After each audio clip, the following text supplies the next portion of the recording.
So dito tatayo yung mga poste, no. So ilang metro lang yung ano dito, San Fernando Station, yung gagawing San Fernando Station. So babalikan, dadaanan natin ulit, no. So wala pa rin development dito. Mataas pa rin yung mga talahi. Kaya ginagawa na lang itong daanan ng mga residente dito. Napakita natin dyan sa magkabilang gilid yan, no? May bakod na mataas dyan. Sa kabila din, no? May mga bakod to dito. At wala namang mga bahay dito. Mga talahib na lang nandito. Pero hindi pa rin inaano ng ano, no? Wala pa rin ano ng contractor dito. So dito lang yung parte na to ang may mga bahay. Pero yung mga bahay na to sa loob ng bakod yan. Nasa loob ng bakod yan. Ayan, kita natin yung bakod dito. So dito lang yung may mga bahay. Pero pagdating doon sa pinanggalingan natin, wala naman. Yan. Patagos na yan dyan sa may Capitol Boulevard. Yan yung Capitol Boulevard, maraming sasakyan madaan dito.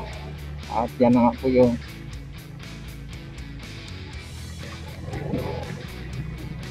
yun na nga po yung gagawing San Fernando Station dito.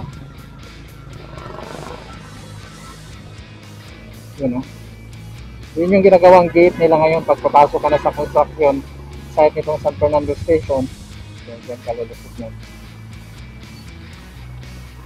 Nakita natin yung mga last na poste na tatayo nila. Matagal na natayo nila yung poste na yan. Mga sasakyan na yan, nagagaling ko yan ng ano, Lubao, yan. At ang gagaling dito sa may Lasapin Boulevard. Dahil dun sa unahan, yan, pag diretsuin mo yan, yan ito yung Lasapin Boulevard, so papunta ka ng Capital Town. Yan, diretsuin. Pag dito ka naman sa kanan, pagkakanan ka, diretso naman ito sa may SM Downtown. Yan. Diretso na SM Downtown, sa may munisipyo, palengke, yan, dito ka, sa kanan ka. So yung, ano na to, Capitol Boulevard, yan, habaan ng Capitol Boulevard. Siguro dito yung pinakano ng estasyon, no? Kasi nandito yung kanilang ano, tower crane, dalawa. Dito yung mga poste. So dito siguro banda yung pinakaano ng estasyon. Yan. At makikita nga natin dito yung mga poste dito.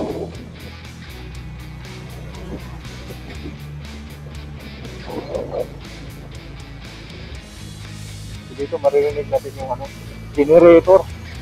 Ano, lakas ng ano ng generator dito.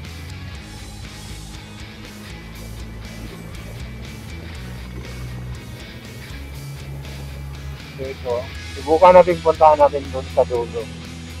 Dahil nung nakaraan itong parte na to, dito makapasok natin kasi puno ng tubig to.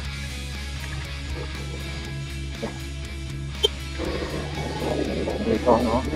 Itong bahaging ito, no? Dati, lalim ng tubig dito. Ngayon, wala na.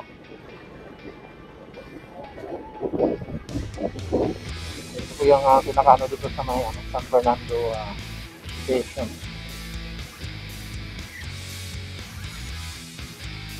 So dito mayroon silang lusutan dito, no? Pinakabakod nito. So ito po yung pinaka-last na poste dito natatapos nila. At kung makikita natin dito, kaya dalawang hilera na itong poste dito. Di parang tatlo. Parang tumabingi yung pagkalagay ng poste dito, no? Ay, di ko alam paano kung parang ano.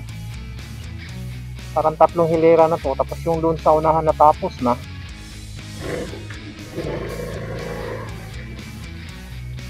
Nakita niyo yung poste doon sa unahan, yun, no? Yung marami sa bandang gilid ng kanan. Iba yung linya, straight ng line niya. Dito rin. So, siguro ito para ito sa main line itong last na poste na to. Diretso na yan doon. Papunta na yan doon. Yan, papuntang Angeles na yan. So, wala pa yung ano dyan. Bakod, no? Ito po yung pinaka-latest dito sa may ginagawang San Fernando Station. Yan. So, halos mano na yung mga poste.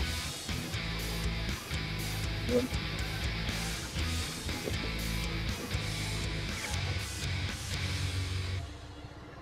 Ganun kahaba yung mga poste dito. Mataas yung mga poste dito.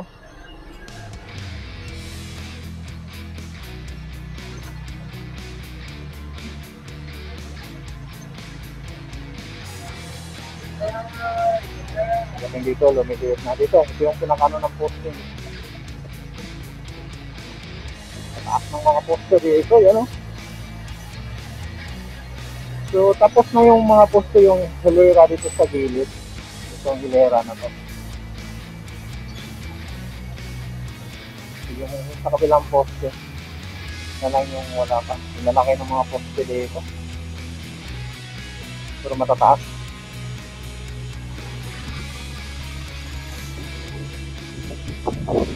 Yeah.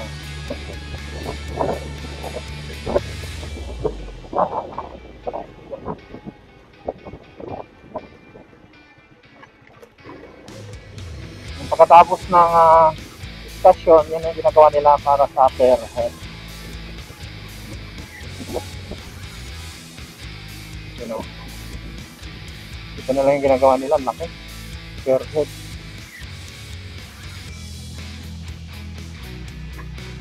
Ito yung stasyon nila, nakabalot, naka-protection.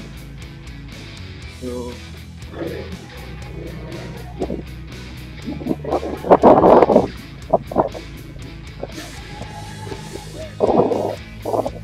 yung ginagawa nila.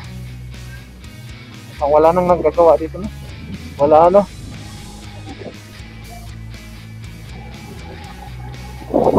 Dito. Dire-diretso na yan dyan tatawid sa may Capitol Boulevard.